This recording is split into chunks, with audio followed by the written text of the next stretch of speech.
Hi guys, welcome back to Casually Crafted.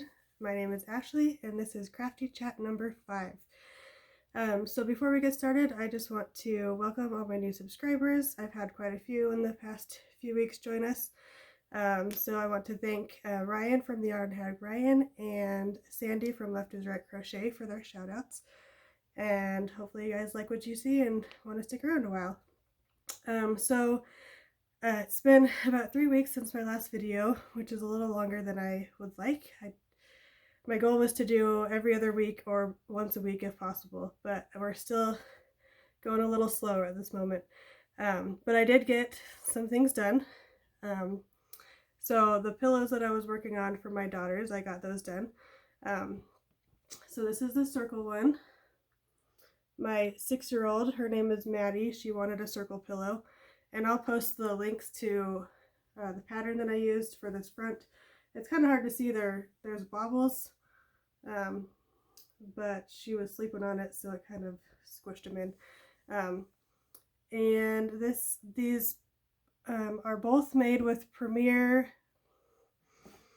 the Parfait, and the yellow is the Parfait flavors in the color Snow Cone, and then the backs are this red color, which is strawberry. And so for the back of this one, I just did a basic double crochet circle. I started with 12 double crochets and then just went till it was the same size as the front. And then to join, I did both strands together, so the yellow and the red, and then I did a single crochet all the way around and then a little picot type thing just for fun. That was kind of a spur of the moment decision. So that's the circle one. And then my 2-year-old, Josie, she chose a rectangle pillow. It was funny because I said, hey, do you want a circle or do you want a square? And then she says rectangle. So I'm like, okay. So here is this rectangle. I'll post a link to the tutorial I used, how to do like the solid scranny rectangle. I did a little bit different, like every third row I only did 1 double crochet and then the chains and then another double crochet in the corners instead of 2. And then I didn't love how long and skinny it was, so on my final round I think I did single crochets on the short sides and then still double crochets, so it'd be a little more proportional. And then the back, I just did a rectangle of half double crochets in the back loop only, just back and forth till it was the same size. And then I did the red and the yellow combined again, just a single crochet around the edges. I think I did 3 singles in the corners to kind of round it out. For this one, I didn't want the stuffing showing through, so I just took a rectangle of red fabric, and just before I sewed it all together, I just hand sewed around the edge so that you just see red showing through. So those are my only official finished projects, I think.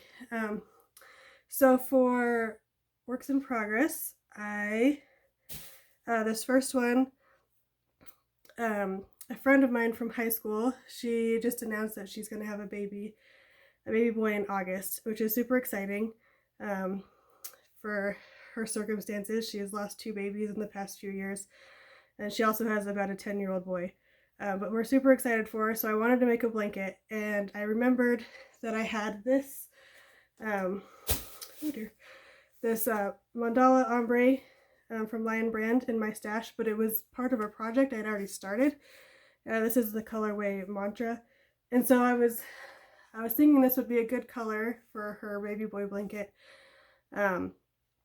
but I knew I had already started a project with it, so I was like, well, maybe I'll just frog it, depending on how far I had gotten along on it. It was one of those projects I started a few years ago and never finished. So when I pulled it out, I realized that 1.5 cakes of this were already used, and so I just had 1 that was unused. So I decided I would just finish what I had started because it is a baby blanket, and so I will show that to you. So what I did was I made a bunch of squares, and this is the Moss Stitch in a Square pattern by Repeat Craft for Me, and I had already done 11 squares, so this is 15. So this week I made 4 more using the rest of that second cake. So they're all a little different. Some have mostly one color with a little bit of color on the edge. Some have, like, some are lighter. And this one has like 3 colors in it. So they're all different. They all have plenty of ends to weave in. There's that one.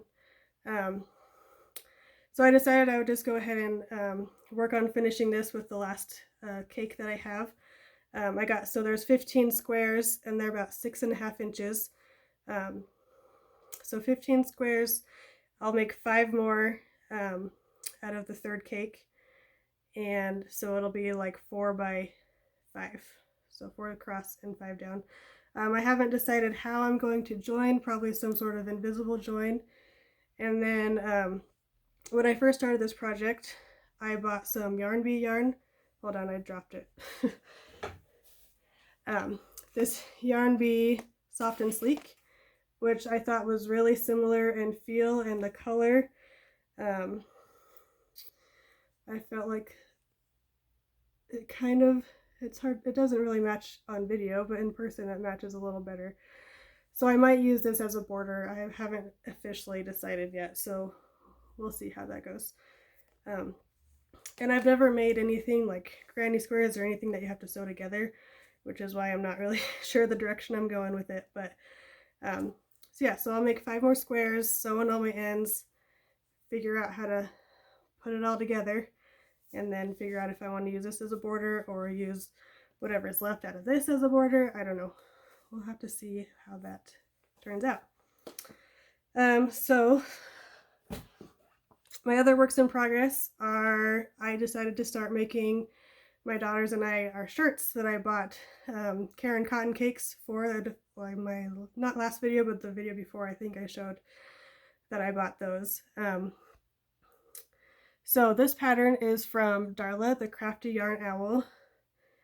And so I started one for my 2-year-old first. She's almost 3 and she's been wearing size 3 clothes for months. So I think of her as a 3-year-old already. But so far here's hers.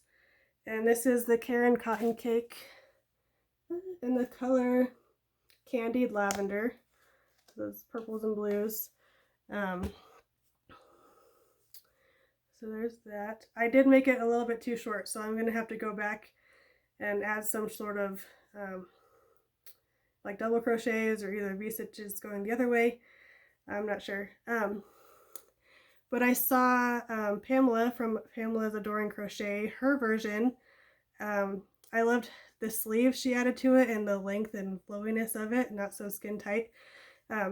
So I am going to add sleeves to all of ours. This I made wide enough that it's already falling off her shoulders, so it's already kind of sleeves, but I'm going to add a little more.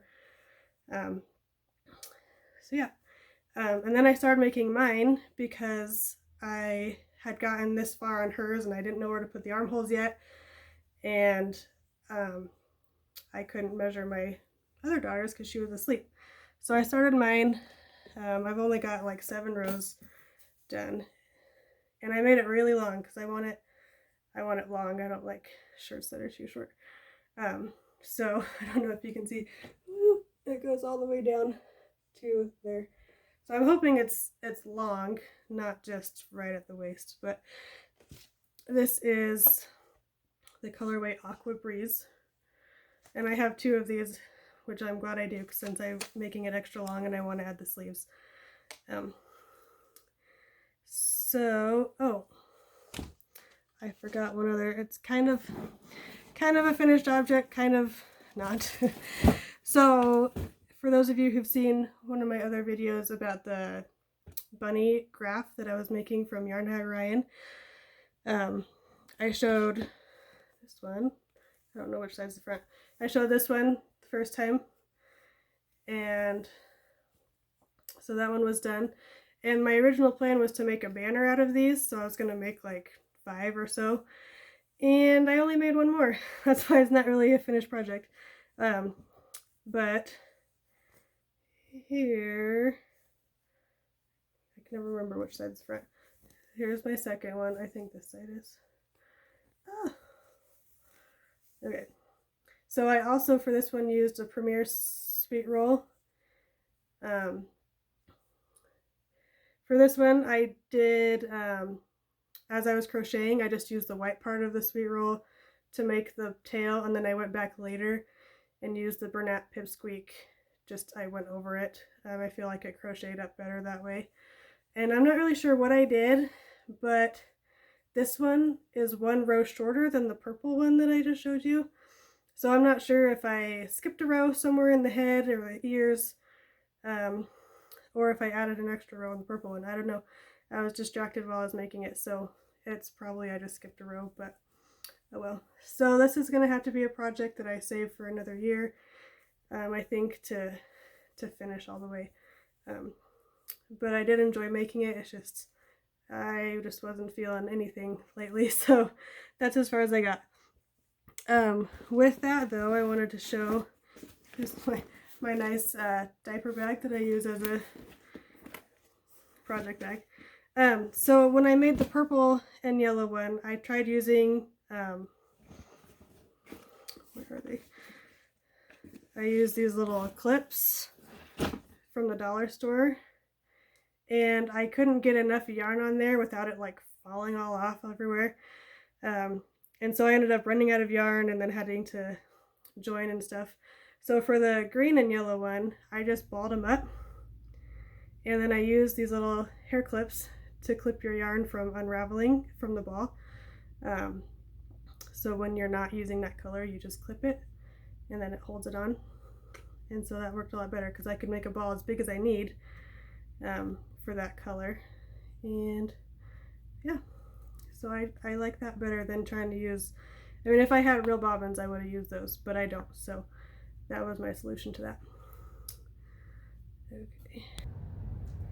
Okay, so I do have one acquisition to show you. I actually won a giveaway. Yay! I never win giveaways, and I've won two lately. One was from J Hook, and hers is still on the way from Germany, so I can't show you that.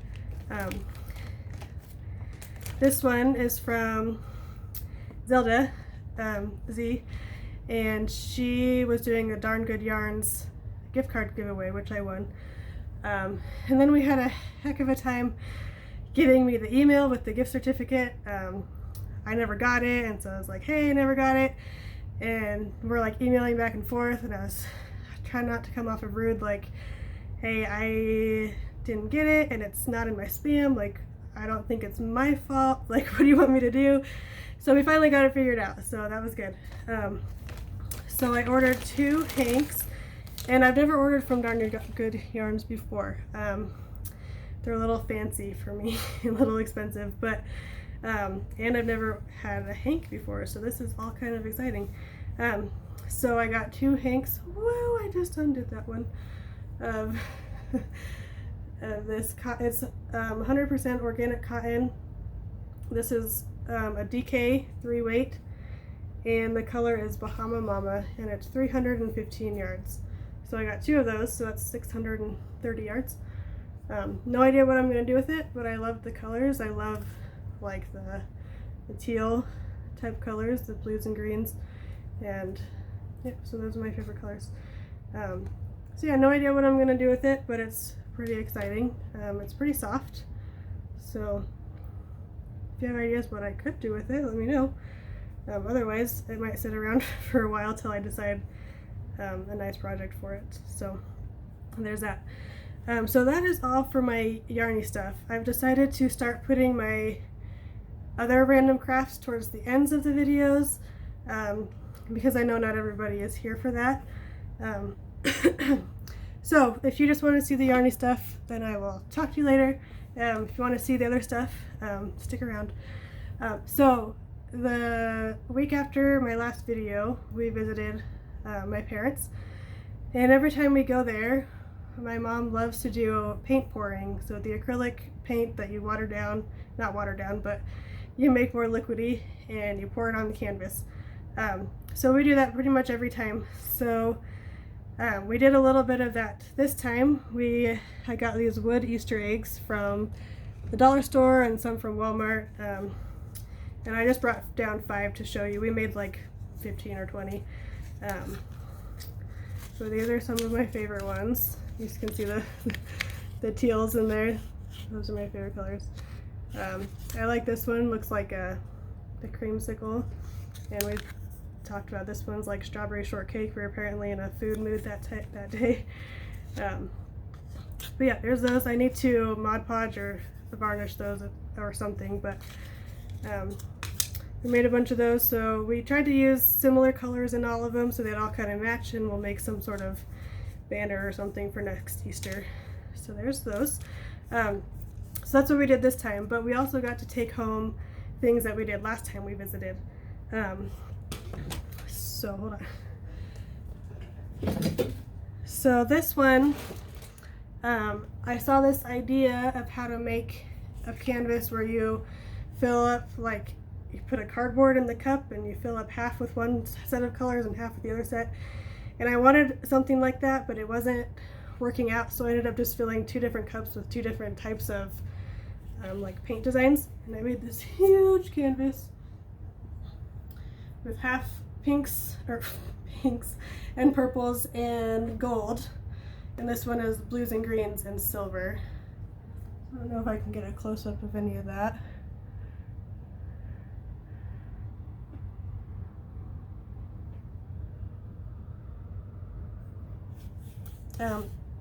Whoa. I have no idea what I'm going to do with this. I'll hang it up somewhere in my house, but it doesn't really match anything that I have. But I think it turned out pretty cool. And then I had a bunch of leftover paint from that, and so I made 2 matching ones. So this is actually not a canvas, this is a gesso board, I think is how you say that. And so the edges are more sharp, but it turned out kind of cool because this paint still went over the edges. There's just more of a sharp line. So there's this one. Sorry, I look all goofy trying to look around. It looks like something with an eyeball right there. That's pretty fun. Oh, and then I dropped the other one. Okay, and then here's I like this one a lot better than I liked the pink with the blue. I think they look better by themselves, but so I figured I would, wherever I hang these up, kind of hang them next to each other since they go together, like this and then this here and then blue one there, I don't know, something. But yeah, so we never do paint pouring at home because it's super messy and my mom has all the supplies, so we just wait until we go visit her and do that. But it's super fun. I even still have some paint on my wedding ring from 2 weeks ago doing it, so I might need to get that cleaned at some point. But yeah, I think that is everything for today. Sorry for all the dropping and the back and forths. I don't know what's going on. It's a crazy time right now. So yeah, thanks for watching. Again, welcome to all my new subscribers, and I will see you next time. Bye!